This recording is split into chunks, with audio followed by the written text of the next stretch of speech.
श्री शिवाय नमस्तुभ्यम। हर हर महादेव भक्तों।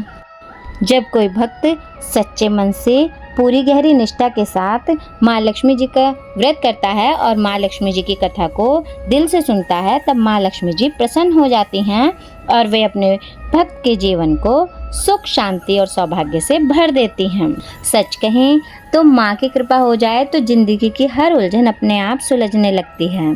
आइए सुनते हैं माता लक्ष्मी जी की बहुत सुंदर कहानी। जय श्री गणेश। एक बार एक बूढ़ा ब्राह्मण था। वह हर रोज पीपल सींचने जाता था। जैसे ही वह पीपल सींचने लगता था, उसी समय पीपल के पेड़ में से एक लड़की निकलती और कहती, पिताजी मैं आपके साथ चलूंगी। यह सुनते सुनते ब्राह्मण दिन प्रतिदिन कमजोर होने लगा। उसकी ऐसी हालत देखकर एक दिन उसकी पत्नी ने पूछा, क्या बात है, आप इतने परेशान क्यों हैं?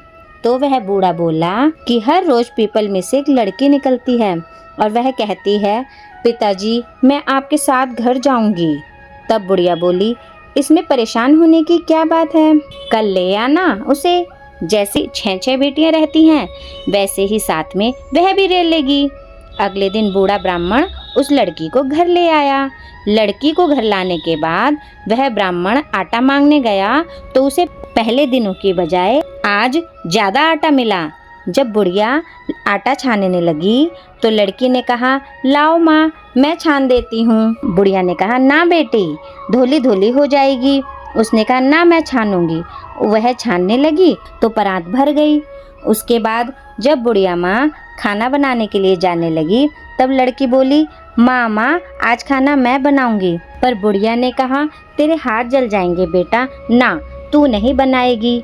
पर लड़की नहीं मानी और वह रसोई में खाना बनाने चली गई। उसने तरह तरह के व्यंजन बनाए और उस दिन पूरे परिवार ने पेट भर के खाना खाया। इससे पहले वह सब आधा पेट भूखे ही रहते थे। जब रात हुई तो बुढ़िया का भाई आ गया और कहने लगा, बहन बहन मुझे भूख लगी है, मैं तो खाना खाऊंगा। तब बुढ़िया परेशान हो गई कि अब खाना कहाँ से आएगा। तब लड़की ने पूछा, माँ क्या बात है? तब बुढ़िया माँ बोली, तेरा मामा आया है और कह रहा है कि मुझे भूख लगी है, मुझे रोटी खानी है, लेकिन हम सब ने तो रोटी खा ली है, अब उसके लिए मैं रोटियां कहाँ से लाऊंगी?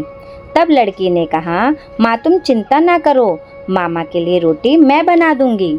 और वह रसोई में चली गई।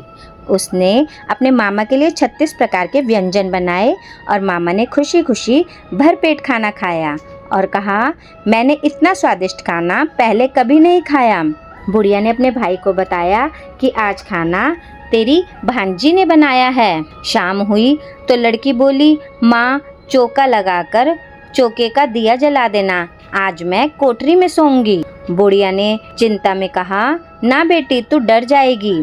लेकिन वह बोली, नहीं मैं तो कोठरी में ही सोऊंगी। और वह लड़की कोठरी में जाकर सो गई। आधी रात को जब वह लड़की उठी और उसने चारों तरफ नजर घुमाई तो धन ही धन हो गया। वह कोठरी धन से भर गई। बाहर जाने लगी। बाहर बूढ़ा ब्राह्मण सो रहा था। उसने कहा, बेटी तू कहाँ जा रही है? वह लड़की बोली, मैं तो लक्ष्मी माता हूँ, इसके 6 बेटी हैं तो इसका दरिद्र दूर करने आई थी, तुमको करवाना है तो तुम भी करवा लो। तब उस लड़की ने उस बूढ़े ब्राह्मण के घर की तरफ देखा तो उसका घर भी धन धान्य से भर गया। सुबह होते ही जब बुढ़िया उठी तो वह कोठरी में लड़की को देखने गई, पर उसे तो लड़की नहीं मिली।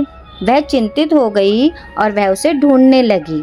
तब गली में बैठे हुए उस बूढ़े ब्राह्मण ने बताया कि वह लड़की कोई और नहीं, साक्षात लक्ष्मी माता थी, जो तुम्हारे साथ साथ मेरी दरिद्रता भी दूर कर गई है। हे लक्ष्मी माता, जैसे आपने उस बुढ़िया और उस बूढ़े ब्राह्मण हे लक्ष्मी माता, जैसे आपने उस बूढ़े ब्राह्मण और उस बुढ़िया पर कृपा करी, वैसे हम सब पर कहानी को कहते और सुनते सब पर अपनी कृपा करना और धन धान्य सुख समृद्धि प्रदान करना। जय माँ लक्ष्मी, जय विष्णु भगवान जी की। श्री शिवाय नमस्तुभ्यम। हर हर महादेव भक्तों।